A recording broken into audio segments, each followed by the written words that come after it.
Hey guys, for today's video, we're going to be taking this colored dark hair and we're going to be lightening her up just a little bit for summer and giving her this really pretty soft caramel foliage.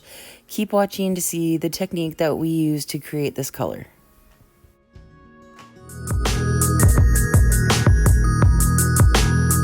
You guys can follow me over on Instagram at Christy@thecottage. So the color that we're doing today, I thought her hair was virgin, but it's not. It's probably like a level 4 or something dark, and it does have a color on top of it. She wants to do a full foliage, and the color, it looks pretty subtle. Still very dark, but like nice caramel tones throughout. And we're gonna go through and do like a full foliage. The pieces are really fine and blended. It definitely looks kind of like grown out highlights, but you know, blending into the roots still. So we're gonna use Schwarzkopf Blonde Me with 20 volume. So I always use Schwarzkopf Blonde Me with 20 volume and Olaplex, and I understand that Schwarzkopf has a bond enforcer created in the lightener, but I feel like there's times when I have not used Olaplex with it and I wish that I had. So that's why I like to add Olaplex in with it, just because I feel like I get double protection. However, I have heard that adding Olaplex can like counteract it and create it to like not work or whatever, but I personally haven't experienced that, so I don't know if you guys have, but I haven't. So I've been mixing it this way for like a couple of years, and this is how I like to do my colors. So anyways, so you can see here how dark her hair is naturally, and we're going to be starting in the back. And I asked her before if she wants it to be like, you know, a bright money piece right on her hairline, and she said no, she still wants it to blend really naturally into her roots, so that way she can go a while in between and not feel like she needs to come in anytime soon or whatever, or worry about grow out. It will just grow out really nicely with her natural hair. So because of that, I didn't want to do too heavy of anything around her hairline at all. So normally where I would do like the back hairline at the nape of the neck, I'm really just going to take a section in the center. That way it will lighten up, but the edges of the hair will still kind of cover any grow out. I don't want to get too close and create any lines in the hair by getting close to the edges of her at the nape of her neck. So that's why we're just going to kind of stay more in the center. And then we're taking a little bit larger of subsections, and that's because she still wants to have enough of her natural hair out and have quite a bit of dimension still. So I figured where normally I would take really small slices and pieces and then just weave a teeny little bit of their natural hair, I'm going to be leaving quite a bit more of her natural out. And then also where I would tip out a big majority of the ends of the hair, I'm really only going to be doing every few sections and tipping those pieces out. So that's what we're going to be doing for this back section, and then we'll work our way up to the middle of the head.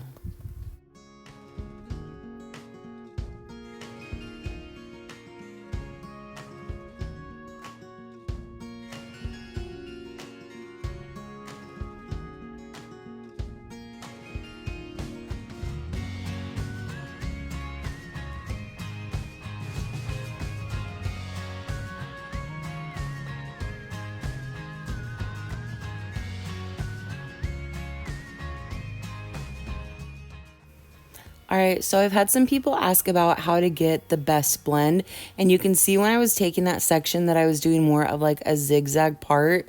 Sometimes I feel like when you do a zigzag part and then weave your section also like I just did in backcomb, I feel like that's the best way to get the best blend.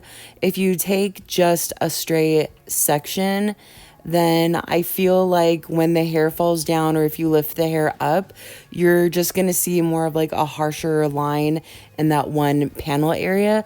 So I feel like doing a zigzag is going to help hair fall kind of on top of the section that you just pulled, and everything will blend a little bit easier because those points in the zigzag are going to lay on top of it or whatever. So everything is just going to blend really nicely. So that's kind of one of the biggest things that I feel like really helps get a good blend, or helps at least ensure that you're getting the best blend possible, because we can all try to backcomb and try to feather up as much as we can or whatever, but sometimes it's just really hard on certain hair if it's either really coarse, or maybe sometimes the hair is really too fine and it can't backcomb very well, and then it's hard to like get a good blend that way. So I feel like being able to zigzag the hair or doing diagonal partings helps really get a better blend than if you just did a straight section.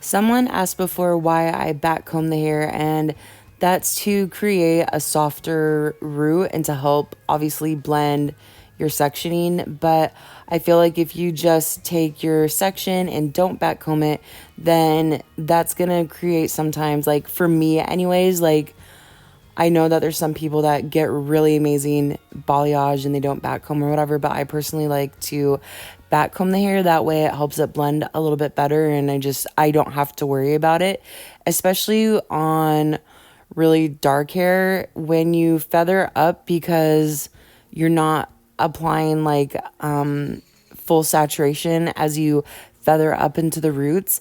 Sometimes I feel like it can create a little bit of a splotchiness in that area because you're not saturating fully. So then the bleach is just kind of, it's just really soft, and then you get kind of that warm transitional area, which is fine if that's what somebody wants. And you do sometimes have to explain that with balayage, that's just how it is. There's usually a lot of warmth that's created. So I feel like when you backcomb, it kind of helps eliminate any of that splotchiness that might happen, or it helps blend that feathered area a little bit better. And I also feel like that I can saturate a little bit more fully because I'm backcombing, and I can saturate fully all the way up to meet that backcomb, because when all the hair is combed out, that hair is going to fall back into the length of the hair and kind of help blend it out.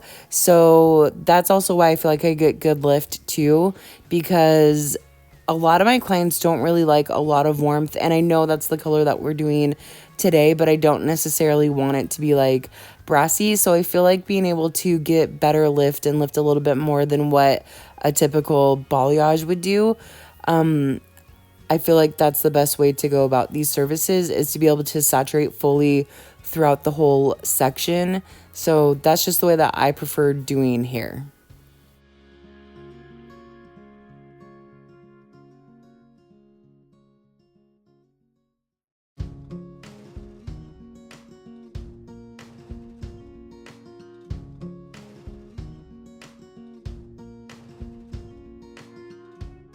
And why I always do a foliage versus just an open air balayage, because I really like having the insulation of the foils to create that heat, so that way I can get better lift.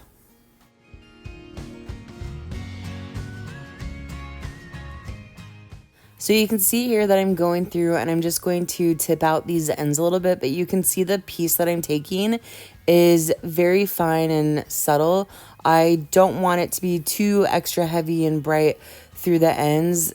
I want it to just blend really nicely with her natural color.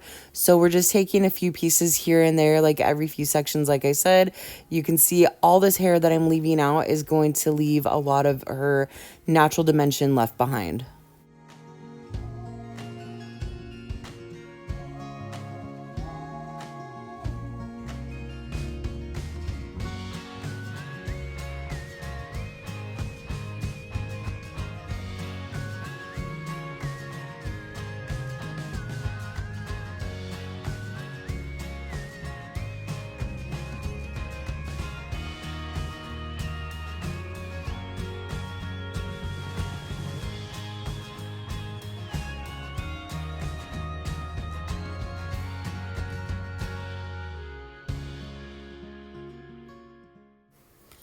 I feel like when you're doing a balayage or foliage and somebody wants a rooted look, if it looks like the picture that that they're showing you, that the root is probably like a good 2 inches or so, then I usually like to balayage within an inch of their roots and take it just a little bit higher than what the picture shows. And that's because you can see here, like, that first inch of my application close to her roots is really soft and subtle, and especially because of the back comb, it's going to be really fine amounts up into the root, and then it's going to get heavier down through the length of her hair.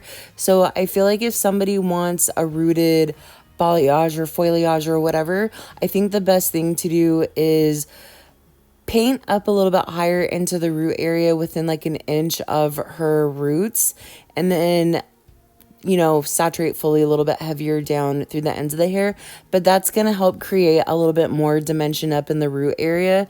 Even if they say that they want it to be rooty and have their natural roots and everything, I don't feel like that means that they don't want any color up there at all. Sometimes people say that, and then, like, before, I would, you know, if they show me a picture, I would probably go 3 inches down off the root area.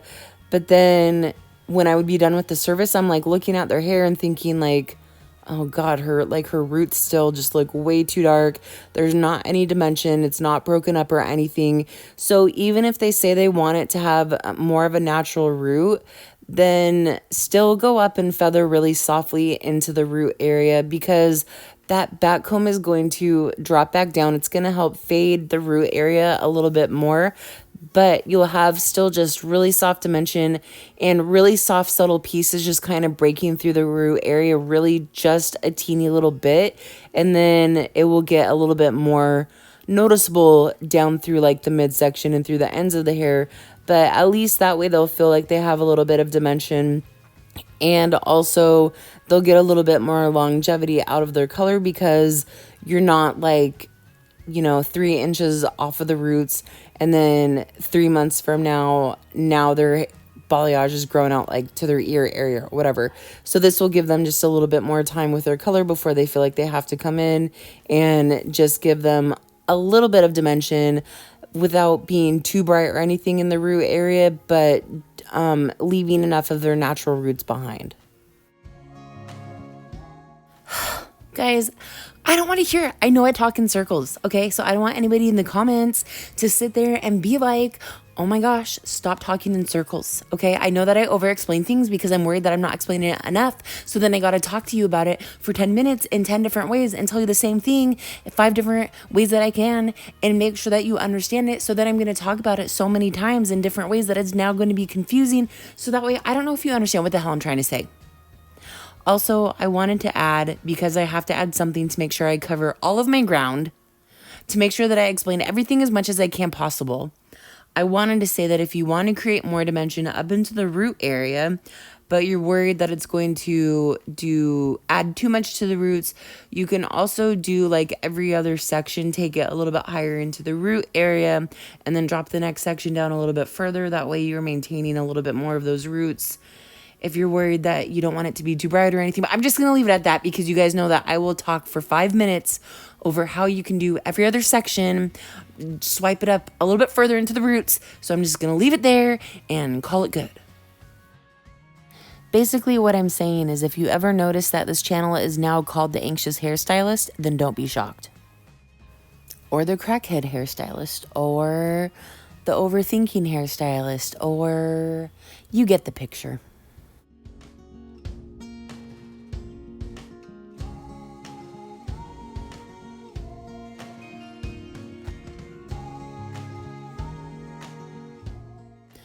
Now that we're reaching the top of the crown area, I'm going to be doing a little bit finer sections and a little bit closer together. And that's to make sure that we don't have too much of her natural hair falling on top. I feel like because her hair is for the most part one length, you don't have to do it too heavy-handed throughout the underneath part of her hair. But because we're Now at the top section, I want to make sure that we have enough of that color that she's wanting, and we're still going to leave enough of her natural behind to have some contrast and some dimension in there. But I feel like when we're at the top, I want to make sure that I have all that detail in there, make sure we have enough of that color without having too much of her natural, whatever. So doing some finer sections and a little bit more packed in there is going to ensure that we have the majority of the color that she's wanting.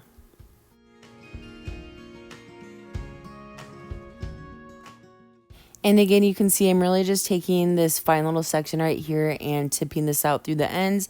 And then the rest of that hair that's underneath that is going to be her natural, to make sure she has a lot of that depth still left in her hair.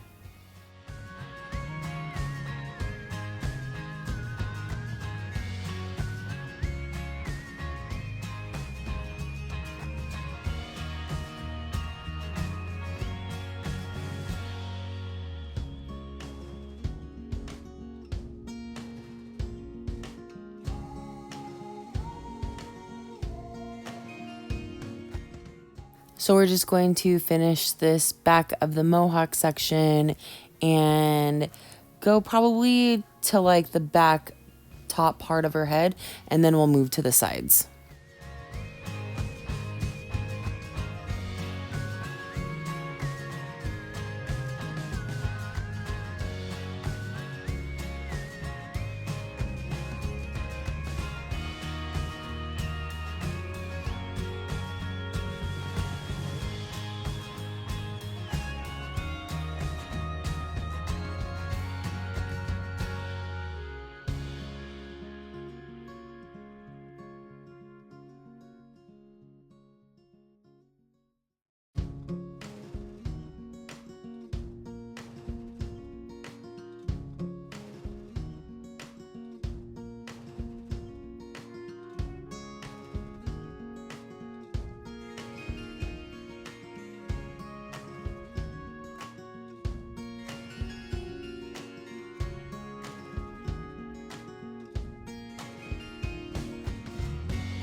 You guys will notice that normally I start in the front in this section, but again, like I said at the very beginning of the video, she doesn't really want like a pronounced money piece or anything. She just wants it kind of soft and subtle, and again, pretty rooty on her forehead. She doesn't want it going up all the way. So we're just going to take this section, weave it, back comb it, and swipe it up probably up into probably within like half an inch of her roots. And then that's it. I'm not going to keep piling in these packets directly behind this because, again, she doesn't want like any heavy brightness around the face. So again, that's why I'm not going to go around her temple area and do around her hairline. We're just going to start doing some really fine pieces up along the side of her head, and I like going back and forth. So I'm going to do this side, then I'm going to switch to the other side, and then kind of so on and so forth. And that's because I want to make sure that I'm getting even lift. I really don't like the idea of doing one whole side and then flipping and doing the other side. And that's because I don't always do like the same sectioning for every panel that I'm going to paint. Sometimes I might do like a solid piece or a lighter weave or a heavier weave or a larger subsection in between, depending on how much depth I want to create. So I feel like if I do one whole side and then I flip to the other side, then I like forget exactly what I did or how my placement was. So that's why I like going back and forth. That way I can make sure that I have like balance between both sides of the head.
When I get around this area, this is when I'm going to start taking a little bit smaller sections and doing them a little bit more fine and closer together. And that's because no matter wherever she parts her hair, even though it's generally down in the center, but I want to make sure that this top section of her head especially has a nice amount of color in there, and I want to make sure that she has a really good blend. So I feel like the smaller sections that you do, then the better blend you're gonna get. So that's gonna ensure that she doesn't have like any harsh lines or anything, and she's not going to have any areas where it's too heavy of dimension in there. She's still going to have her natural kind of falling throughout, but because we're doing it a little bit less subsections, it's not going to be too heavy.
I kind of want to talk about product usage. I know some people don't really like it when I touch base on this kind of stuff, but I think it's important to talk about. So during this whole service, I want to say that I ended up refilling her bowl of bleach.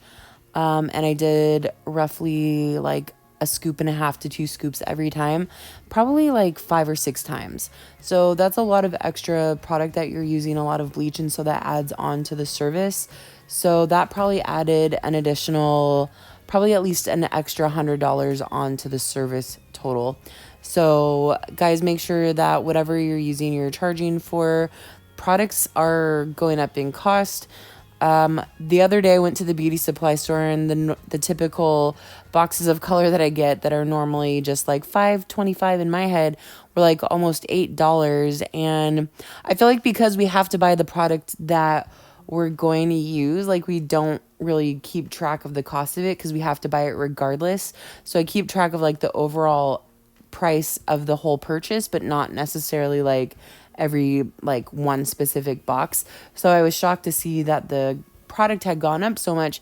And so like that means that we have to raise our prices because or else we're taking that hit. So I think it's important when you're using so much bleach that you're charging accurately for it. That's kind of the part of the process. You got to explain that with your client. Like, yes, I know if we're doing a balayage, like the starting price is $200, but depending on how much bleach I have to use, it's this much per extra bowl of bleach. Plus, adding Olaplex to the bleach too every time adds up also. So just make sure that you really explain that to your clients, because yes, it's true. If you have a menu and your prices are listed as like a balayage $200, they might look at that and be like, oh, it's only $200 to get my hair done.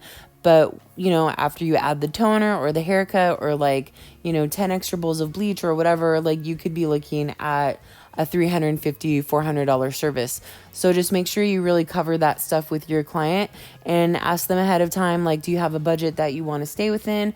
Maybe we don't do a full service today if you're trying to stay within a certain price range or whatever. Just because I can already tell with your hair that it's going to require a lot of bleach and that can add up. So I just want to make sure that I'm respecting whatever budget you want to stay within, and I don't want to go over a certain price. And sometimes that happens where if I'm with a client talking to them about what their budget is, and I tell them, okay, we can do the full thing for like $350. Well, if I'm going through her hair and I didn't realize, like, oh crap, I'm using like 4 extra bowls of bleach that I wasn't counting on, and that ends up being like, 50 extra bucks or whatever like that, I am not going to charge them that extra $50 because we already established a price that we want to stay within.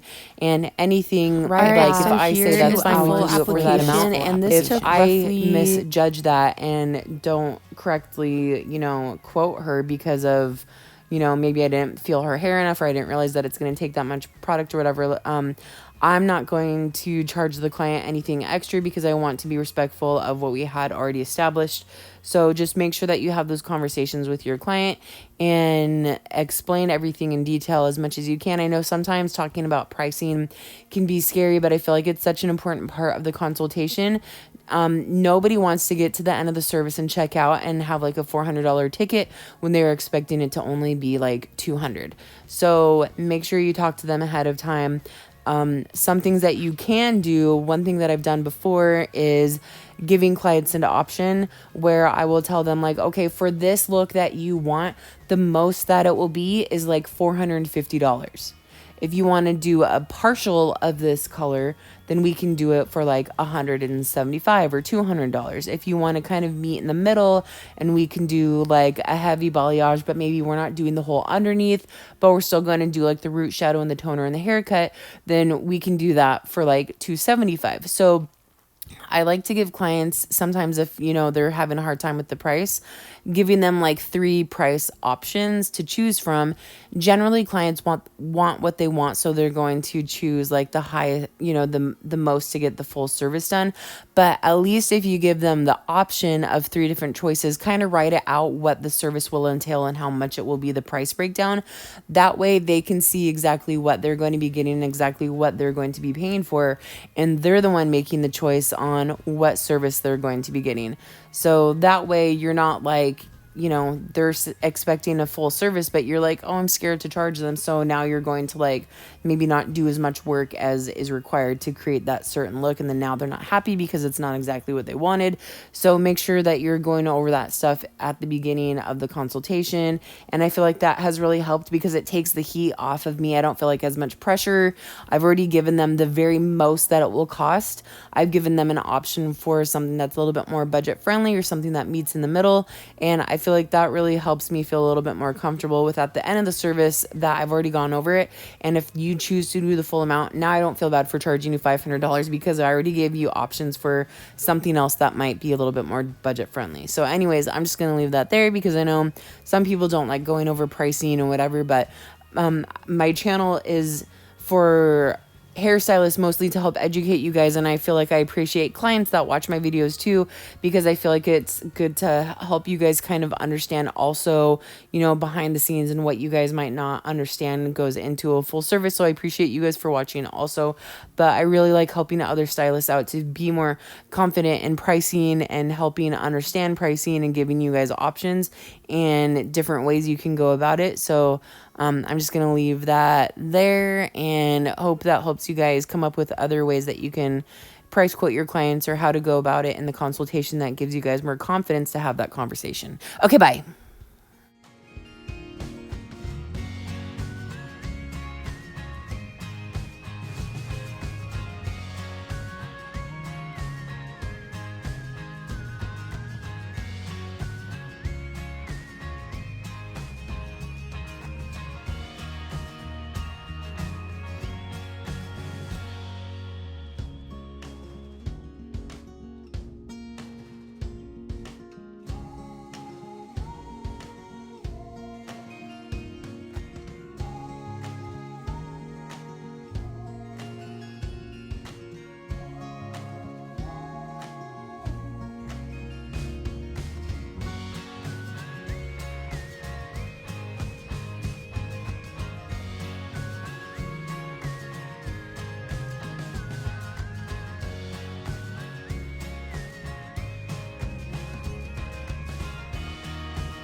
Okay, so just for reference, her application took about 2 hours exactly, and I had to refill her bowls probably like 4 times, and that was roughly like 7.5, like 8 scoops of bleach. I'm about to rinse her out and tone her, but I thought I'd come back here in the meantime because she still has about like 7 to 10 minutes to finish processing before we wash her out. And I'm just kind of going over what I want to do for toner. One thing to keep in mind when I do my toners is that I don't carry a whole line ever. So something that I might mix might not really make that much sense as far as like why not use this level instead of that level or whatever. It's because I just kind of pick and choose and buy stuff as I go for specific clients, and whatever I have left over. I don't ever carry like a whole line of something. And I don't have a lot of warm tones because I feel like the trend right now is kind of going a little bit warmer as far as color goes. But generally speaking, a lot of my colors that I have are very ashy and cool. So I don't have a lot of warm colors mixed together. So I've kind of been looking back here, and I think, so I'm going to use the Schwarzkopf Agora Vibrance. This is the box that I like to use. And I like this one because I feel like it really does a good job of depositing the color. I feel like when I use the Paul Mitchell, the Demi, I feel like it's very translucent, and it doesn't, like, you can just see through the color. I feel like it doesn't deposit very well, which is fine if that's what somebody wants for like a really soft root shadow. But for this color, because we want to make sure that she has lots of depth and richness to the color that we're going to be doing, we're going to be using the Agora. So I'm thinking that I'm going to be using 646, which is dark blonde beige chocolate, and then 57 light brown copper. And the reasons that I chose this one is because I don't really have a lot of other options. But because, and I didn't want to use anything ashy because the color that she had, it was kind of like a caramely tone. That's why I went with the 646. And the reason why I grabbed the 57 is because it has kind of a really like coppery brightness to it. So that's why I want to add just like a hint of the 57. And then because I want it to be kind of like a level 7, I'm gonna do like a level 8 just to kind of bump it up a little bit so it's not too dark from adding the level 5. So that's what I'm gonna mix today.